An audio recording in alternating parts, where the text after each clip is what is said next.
चित्त की विभिन्न अवस्थाओं में जो परिवर्तन दिखाई देता है उसका कारण क्या है। पातंजल योग सूत्राणि विभूतिपाद 15वां सूत्र। क्रमान्यत्वं परिणामन्यत्वे हेतुः। सूत्रार्थ: परिणामों में जो भिन्नता होती है उसका कारण क्रमभेद मीन्स अनुक्रम है। भावार्थ: इस सूत्र में पतंजलि समझाते हैं कि वस्तु या चित्त की भिन्न अवस्थाओं में जो परिवर्तन दिखाई देता है वह समय के क्रम से ही होता है, अर्थात एक अवस्था के बाद दूसरी अवस्था आने से ही परिणाम में भिन्नता उत्पन्न होती है। व्यास भाष्य के अनुसार क्रमस्य ही अन्यत्वं परिणामन्यत्वे हेतुः। मीन्स जब किसी वस्तु या चित्त के गुण, अवस्था या स्वरूप में परिवर्तन होता है तो वह परिवर्तन क्रम भेद के कारण ही संभव होता है। उदाहरण से समझते हैं कि जैसे दूध से दही बनता है, फिर उससे मट्ठा बनेगा या घी बनेगा, तो ये सब एक ही क्रम से होता है। दूध से हमें अगर डायरेक्टली घी बनाना है तो नहीं होगा। तो यही अगर क्रम टूट जाता है तो परिणाम हमें दिखाई नहीं देगा।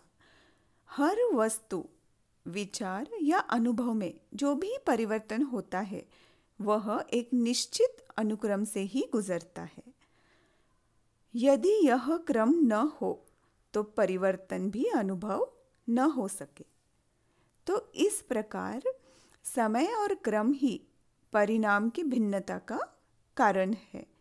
तो अगर यौगिक दृष्टि से भी देखते हैं तो चित्त के परिणाम भी क्रमशः ही होते हैं।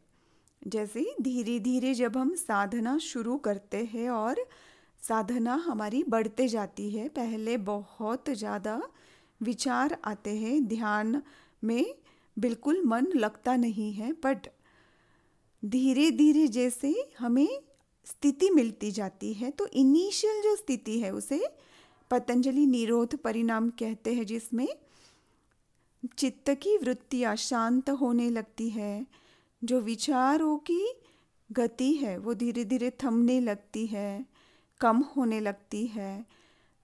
और जब साधना इसमें और परिपक्व होने लगती है, दिन प्रतिदिन हम ध्यान में आगे बढ़ते हैं तो नेक्स्ट स्थिति मिलती है, उसे ही पतंजलि समाधि परिणाम कहते हैं।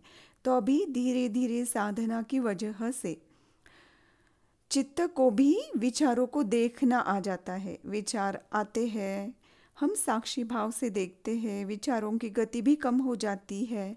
दो विचारों के बीच में जो गैप है, निर्विचारता की जो स्थिति है जहाँ हम डायरेक्टली परमात्मा से जुड़ते हैं, वो गैप जो है वो बढ़ने लगता है, साक्षी भाव बढ़ने लगता है। साधना में हम जैसे आगे आगे बढ़ते जाते हैं निरंतरता की वजह से, फिर हम और नेक्स्ट स्टेट में, स्थिति में, अवस्था में हम प्रवेश करते हैं, उसे पतंजलि एकाग्रता परिणाम कहते हैं।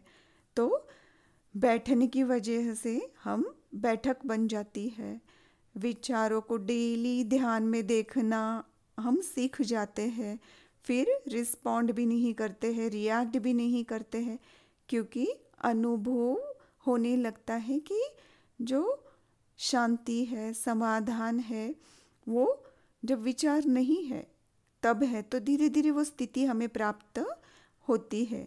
चित्त एक समान प्रवाह में, एक ही विचार में, दिशा में स्थित होने लगता है, और वो भी चेतना का ही स्तर रहता है। विचारों का प्रवाह एकदम बंद हो जाता है, या साक्षी भाव बढ़ जाता है, या एक विचार, या बहुत ज़्यादा गैप, ऐसे ज़्यादा से ज़्यादा परमात्मा से हम जुड़े रहते हैं।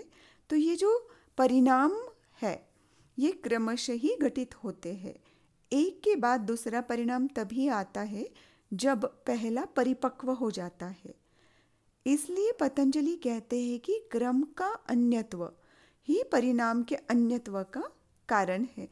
तो यहाँ व्यावहारिक अगर दृष्टि से हम देखते हैं तो साधना मीन्स जो योग साधना, ध्यान साधना की प्रैक्टिस में हम जो परिवर्तन देखते हैं वो भी धीरे धीरे क्रमिक होता है। ध्यान, फिर ध्यान की गहराई, फिर शुद्धता, स्थिरता, चेतना का एक स्थिरता का स्तर, साक्षी भाव और मुक्ति की स्थिति, ये सभी क्रम से ही विकसित होता है। पर इसमें निरंतरता, धैर्य, सामूहिकता, नियमितता बहुत आवश्यक है।